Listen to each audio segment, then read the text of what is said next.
इस वीडियो में आपको भोलेनाथ की दिव्य लीलाएं और मणि महेश के दर्शन करवाए जाएंगे। मणि का रहस्य बताया जाएगा।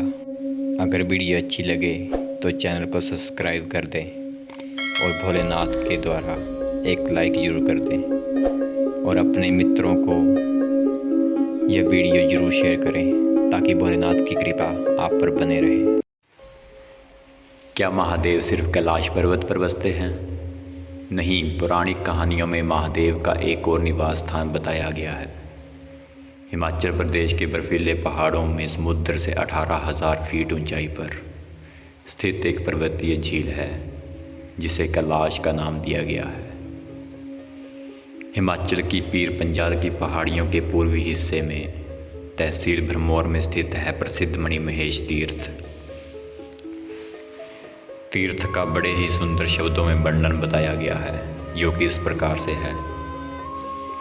कहते हैं कि ईश्वर वही क्रीड़ा करते हैं जहाँ झीलों की गोद में कमल खिलते हों और सूर्य की किरणें उसके पत्तों के बीच से झांकती हों। यहाँ हंस कमल के फूलों के बीच क्रीड़ा करते हों। यहाँ प्राकृतिक सौंदर्य की अद्भुत छटा बिखरी हो। हिमालय पर्वत का दृश्य इससे भिन्न नहीं है। रहस्यमय पहाड़ जिस पर चढ़ने की बात से भी कांपते हैं लोग। ऐसा माना जाता है कि आज तक इस पहाड़ की ऊंचाई को कोई नहीं नाप पाया। इस पहाड़ी पर चढ़ना मुश्किल नहीं है, लेकिन जो भी ऊपर गया वह वापस नहीं लौटा। स्थानीय लोग व बुजुर्ग कहते हैं कि भले ही एवरेस्ट पर लोग चढ़ गए हों, लेकिन इस पहाड़ पर चढ़ना इतना आसान नहीं है। कहते हैं एक बार एक गद्दी इस पहाड़ पर चढ़ गया था, मगर चोटी पर पहुंचने से पहले ही ये पत्थर में बदल गया। इसके साथ जो बेड़ें थी वे भी पत्थर बन गईं। इसके कुछ मिलते जुलते पत्थर आज भी जहां पड़े हैं। मणि महेश के लिए इन दिनों यात्रा शुरू हो गई है। इस पहाड़ के नीचे पवित्र मणि महेश झील है। लोग यहीं से इस चोटी के दर्शन करते हैं। कहते हैं कि चोटी का ऊपरी हिस्सा हमेशा बादलों से ढका रहता है। सिर्फ वही लोग इस चोटी के दर्शन करते हैं जो सच्ची श्रद्धा से भगवान शिव को याद करते हैं। कई लोगों के एक साथ दर्शन करने पर ये चोटी दिखाई नहीं देती। क्या आपको मणि महेश नाम की सच्चाई का पता है? अगर पता है तो कमेंट्स में ज़रूर बताएं। भोलेनाथ की लीला बड़ी ही निराली है। वे साक्षात भक्तों को दर्शन देते हैं। वैज्ञानिक भी आज तक इस रहस्य का पता नहीं लगा पाए। कुछ वैज्ञानिकों का मानना है कि यह कोई वस्तु है जो चमकती रहती है, परंतु सभी की धारणाएं अलग अलग हैं।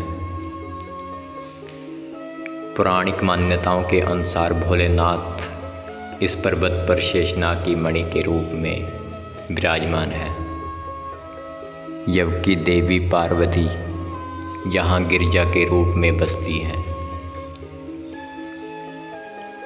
मणि महेश नामक पर्वत शिखर का शाब्दिक अर्थ है महेश के मुकुट में जड़ा नगीना। विद्वानों के अनुसार इस पर्वत पर शिव शेषनाग मणि के रूप में विराजमान है। मान्यता है कि जो भी भक्त सच्चे मन से शंकर जी का ध्यान करता है उसे पर्वत की चोटी पर उनकी आकृति दिखाई देती है।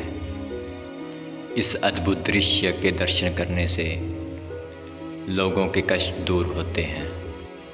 यहाँ की एक और मान्यता है कि सूरज की किरणों से यहाँ का रंग बदल जाता है। मणि महेश पर्वत पर शिव शाम व रात्रि के मध्यकाल में दर्शन देते हैं।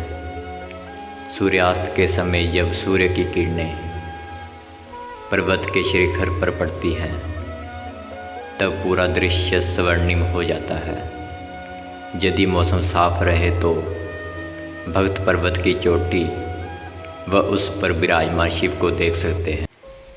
भरमौर स्थित 84 मंदिर। इस मंदिर की मान्यता है कि यह एकमात्र मौत के देवता का अकेला मंदिर है। इस मंदिर में माना जाता है इंसान अगर जिंदा रहते हुए नहीं आया तो उसे मौत के बाद उसके आत्मा को यहाँ आना पड़ता है। यहाँ आने के बाद उसके पाप और पुण्य दोनों का फैसला करके उसे स्वर्ग और नरक में भेजा जाता है। इस मंदिर में आने वाली आत्मा को धर्मराज के पास जाने से पहले एक और देवता के पास जाना पड़ता है, जिन्हें चित्रगुप्त के नाम से जाना जाता है। इस धर्मराज के मंदिर सैकड़ों साल से अखंड धुना चल रहा है। इस मंदिर में आमतौर पर लोग आने से घबराते हैं। नागनी माता वाली वीडियो भी जरूर देखें।